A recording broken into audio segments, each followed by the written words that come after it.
আজকের ভিডিওটা হচ্ছে সেই সমস্ত আমার ছোট ছোট ভাইদের যাদের কালকে ডাব্লিউবিপি এক্সাম আছে, পিএমটি এবং পিইটির এক্সাম আছে। তো কালকে 13 তারিখ, কালকে ছেলেদের রান স্টার্ট হচ্ছে। অনেকেই অনেক কমপ্লেন করছে যে হাইট ঠিকঠাক করে মাপা হচ্ছে না, বা অনেক কমপ্লেন আসছে।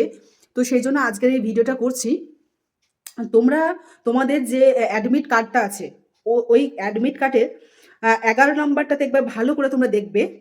The decisions of the range recruitment board will be final and binding upon the candidate at any stage of PMT and PET.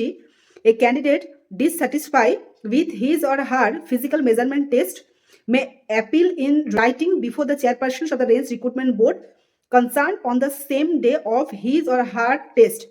No appeal in this regard will be entertained in future. তো তোমাদের এই নোটিশটাতে খুব ভালো করে উল্লেখ করা হয়েছে যে যারা ডাব্লিউপি কনস্টেবলে পিএমটি পিইটি দিতে যাচ্ছ, এটা জেনে রাখো যে পিএমটি চলাকালে তোমার যদি মনে হয় যে তোমার হাইট বা চেস্ট মাপ ঠিকঠাক করে না হচ্ছে না, রিক্রুটমেন্ট বোর্ডের যে চেয়ারপারসন আছে, তোমরা রিটার্ন অ্যাপিল করতে পারবে তার কাছে। কিন্তু এটাও বলা আছে যে তোমাকে কিন্তু যেদিন তোমার মাঠ হবে সেই দিনই তোমাকে অ্যাপিল করতে হবে, অন্য দিন তুমি অ্যাপিল করলে কিন্তু হবে না। এরকম অভিযোগ হলে অবশ্যই কিন্তু অ্যাপিল করো। তো এটাই বলাই ছিল। আর পুরনো কোনো অ্যাডমিট থাকে যেখানে তুমি পিএমটি পিইটি কোয়ালিফাই করেছো এর আগে, সেটাও যদি থাকে তাহলে অবশ্যই সেটাও কিন্তু নিয়ে যেও সঙ্গে করে। আর ছেলেদেরকে আমি বলবো যে তোমরা প্রথম দিকে, তোমাদের যেহেতু 1600 মিটার রান আছে, 6 মিনিট 30 সেকেন্ডে কমপ্লিট করতে হবে। প্রথম দিকটায় একটু স্লো দৌড়াবে। প্রথম দিকে যদি প্রচণ্ড স্পিডে দৌড়াও তাহলে কিন্তু তুমি দম শেষ হয়ে যাবে, তুমি লাস্ট অবধি টানতে পারবে না।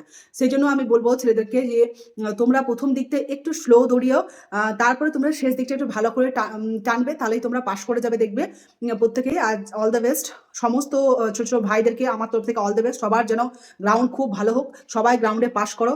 এসে অবশ্যই আমাকে কমেন্টে জানিও, তোমাদের কমেন্টের অপেক্ষায় থাকবো যে কারা কারা পাস করেছো। আর একটা কথা, যেহেতু তোমাদের 3টে শিফটে এক্সাম হচ্ছে, তো আমি বলবো যাদের তোমরা কিন্তু পর্যাপ্ত খাবার এবং জল সঙ্গে করে নিয়ে যাও। হয়তো গ্রাউন্ডের মাপঝোঁক বা হয়তো টেকনিক্যালি অনেকটাই প্রবলেমের জন্য হয়তো অনেক দেরি হতে পারে তোমাদের টাইম আসতে, তখন তোমরা না খেয়ে থাকলে তোমরা কিন্তু মাঠে রান করতে পারবে না। সুতরাং একটু হালকা লাইট খাবার তোমরা কিন্তু সঙ্গে করে নিয়ে যেও পারো, তাহলে অবশ্যই ডেয়ারি মিল্ক চকলেট বা 5 স্টার চকলেট সঙ্গে করে নিয়ে যাও। ওই চকলেটটা খেলে তোমার কিন্তু অনেকটাই এনার্জিটা থাকবে। কোথাও হেল্পফুল মনে হয়, তোমাদের ভালো লেগে থাকে, অবশ্যই লাইক কমেন্ট সাবস্ক্রাইব করে নিও।